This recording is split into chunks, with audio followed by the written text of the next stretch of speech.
Assalamualaikum warahmatullahi wabarakatuh. Perkenalkan, saya Wahyuni Talib dengan NIM H02200012, Pendidikan Matematika 2020B, Universitas Sulawesi Barat. Nah, pertama-tama saya ingin mengucapkan terima kasih kepada Ibu Uhwah Hasanah SPSI MPD selaku dosen pengampu mata kuliah Problematika Pendidikan Matematika. Nah, dalam video ini saya akan membahas sedikit mengenai permasalahan-permasalahan pembelajaran matematika di SMP MTS serta solusi alternatif dari permasalahan tersebut. Ada beberapa permasalahan-permasalahan yang biasa terjadi dalam pembelajaran matematika di SMP MTS. Yang pertama yaitu lemahnya pemahaman konsep matematika. Perlu kita ketahui bahwa pelajaran matematika adalah suatu pelajaran yang berhubungan dengan banyaknya konsep. Saling keterkaitan antara konsep materi yang satu dengan materi yang lain merupakan bukti akan pentingnya pemahaman konsep matematika. Karenanya, siswa belum bisa memahami suatu materi jika belum bisa memahami materi sebelumnya. Adapun solusi alternatif yang bisa diberikan dari permasalahan tersebut yaitu yang pertama, kita bisa menggunakan pendekatan ekspositori. Nah, pendekatan ekspositori ini merupakan suatu pendekatan yang menekankan kepada proses penyampaian materi secara verbal dari seorang guru kepada siswa dengan tujuan agar siswa tersebut bisa menguasai materi pelajaran secara optimal. Nah, pendekatan ini juga merupakan pendekatan yang berpusat kepada guru. Kemudian, solusi yang kedua adalah dengan menggunakan metode ceramah. Nah, metode ceramah ini merupakan metode yang disampaikan dengan cara guru menyampaikan materi pembelajaran secara lisan di depan para siswa. Dan ketika guru berceramah menyampaikan materi pembelajaran, otomatis siswa mendengarkan dengan seksama. Dan secara tidak langsung, siswa harus fokus dalam mendengarkan apa yang disampaikan oleh guru agar dapat mengerti dan memahami materi tersebut. Dan solusi yang terakhir adalah scaffolding. Nah, scaffolding sendiri merupakan metode pembelajaran dengan cara memberikan dorongan belajar secara terstruktur. Nah, guru di sini memberikan dorongan bantuan berupa pembimbingan kepada siswa jika terkendala dalam menyelesaikan masalah yang diberikan. Nah, namun pembimbingan yang diberikan oleh guru tidak dilakukan secara terus-menerus dengan tujuan agar memungkinkan siswa tumbuh mandiri dan terlatih menyelesaikan masalah sendiri. Permasalahan yang kedua adalah kurangnya motivasi belajar siswa. Dalam pendidikan, motivasi belajar sangat diperlukan bagi siswa untuk mencapai tujuan pembelajaran yang efektif. Nah, motivasi belajar juga merupakan salah satu faktor yang ikut menentukan keberhasilan belajar siswa. Dalam pembelajaran, setiap siswa mempunyai motivasi belajar yang berbeda-beda. Nah, dengan adanya perbedaan motivasi belajar siswa, itu juga dapat menimbulkan permasalahan pembelajaran bagi seorang guru. Adapun solusi dari permasalahan tersebut yaitu yang pertama, student well-being atau kesejahteraan siswa. Nah, di mana seorang guru harus dapat menciptakan suasana pembelajaran yang menyenangkan, menggembirakan dan mensejahterakan siswa, sehingga siswa merasa aman dan bahagia dalam setiap pembelajaran di kelas. Nah, otomatis hal tersebut akan dapat meningkatkan semangat dan motivasi siswa dalam pembelajaran. Kemudian solusi yang kedua adalah pendekatan personal. Nah, pendekatan personal ini merupakan salah satu cara yang efektif yang dapat digunakan oleh guru dalam membantu menyelesaikan permasalahan setiap siswa. Nah, pendekatan personal yang dilakukan oleh guru juga dapat meningkatkan motivasi dan semangat siswa dalam pembelajaran. Kemudian permasalahan yang ketiga adalah kurangnya fasilitas belajar. Fasilitas belajar sendiri merupakan faktor yang memiliki peranan penting untuk merealisasikan bagaimana tujuan dari sebuah pembelajaran. Nah, fasilitas belajar yang mendukung dan memadai dapat memudahkan pengajar dan siswa, bahkan sekolah, untuk mencapai tujuan pembelajaran yang efektif. Namun sebaliknya, kekurangan fasilitas pembelajaran dapat menghambat suatu proses pembelajaran yang berlangsung dan dapat memberikan dampak yang buruk terhadap hasil belajar siswa. Adapun solusi yang dapat diberikan dari permasalahan tersebut, yaitu yang pertama adalah menjadi seorang guru yang kreatif. Nah, dengan menjadi seorang guru yang kreatif adalah salah satunya mampu menciptakan sebuah sumber belajar ataupun bahan belajar seperti alat peraga atau alat penunjang pembelajaran lainnya di tengah keterbatasan fasilitas belajar. Solusi yang kedua adalah upaya pemerintah.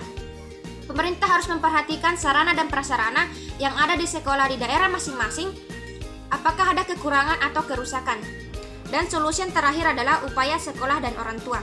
Nah, upaya yang dapat dilakukan seperti sekolah harus pandai-pandai dalam mengolah dana yang ada, serta meningkatkan setiap kreativitas guru untuk mengajar dengan alat yang seadanya agar pembelajaran tetap bisa berlangsung dengan efektif. Kemudian untuk orang tua, mungkin dapat memberikan sesuatu yang dapat menunjang proses belajar mengajar di sekolah, seperti membayar SPP dengan tepat waktu, serta meningkatkan perhatian kepada anak dengan berperan sebagai guru di rumah. Kemudian permasalahan yang selanjutnya adalah lemahnya kemampuan guru dalam mengajar.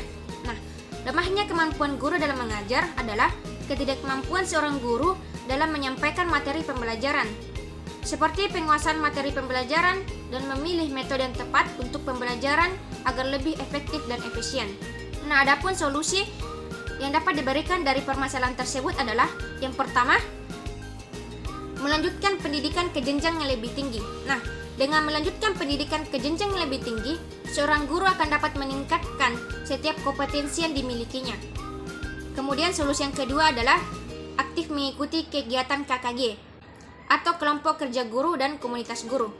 Nah, strategi pengembangan guru dapat dilakukan dengan mengikuti kegiatan-kegiatan yang bertujuan untuk meningkatkan kemampuan dan keterampilan dengan saling bertukar pikiran dengan sesama profesi guru, terutama dalam hal proses belajar mengajar di kelas. Selanjutnya, solusi yang ketiga adalah mengikuti pelatihan yang mendukung kualitas pembelajaran. Nah, pembinaan dan pengembangan profesi guru dapat dilakukan dengan mengikuti kegiatan pelatihan-pelatihan yang telah disediakan oleh pemerintah. Kemudian solusi yang keempat, yaitu banyak membaca buku. Nah, buku merupakan salah satu sumber belajar yang tidak hanya diperuntukkan bagi siswa saja, tetapi juga bagi guru. Seorang guru dapat membaca buku-buku yang mengandung banyak pengetahuan yang dapat meningkatkan kompetensi yang dimilikinya. Kemudian solusi yang kelima adalah peer observation dan evaluation. Nah, bentuk kegiatan yang dapat meningkatkan kompetensi guru adalah melalui kegiatan observasi dan evaluasi rekan sejawat. Nah, di sini seorang guru dapat melakukan observasi dengan bertanya dan meminta masukan atau saran kepada rekan sejawat mengenai cara mengajar, metode pembelajaran, strategi pembelajaran, dan penilaian-penilaian apa saja yang dilakukan guru dalam proses pembelajaran. Kemudian solusi yang terakhir adalah membuat karya tulis ilmiah. Nah, hal yang dibutuhkan guru dalam proses pengembangan selain melakukan seminar, membaca buku, dan bertanya kepada orang lain adalah dengan membuat karya tulis. Nah, seorang guru sangat dianjurkan untuk dapat banyak menulis, terutama mengenai tema pendidikan dan pengajaran. Dan permasalahan yang terakhir adalah kesulitan dalam hal literasi. Literasi merupakan salah satu kecakapan yang harus dimiliki oleh setiap siswa.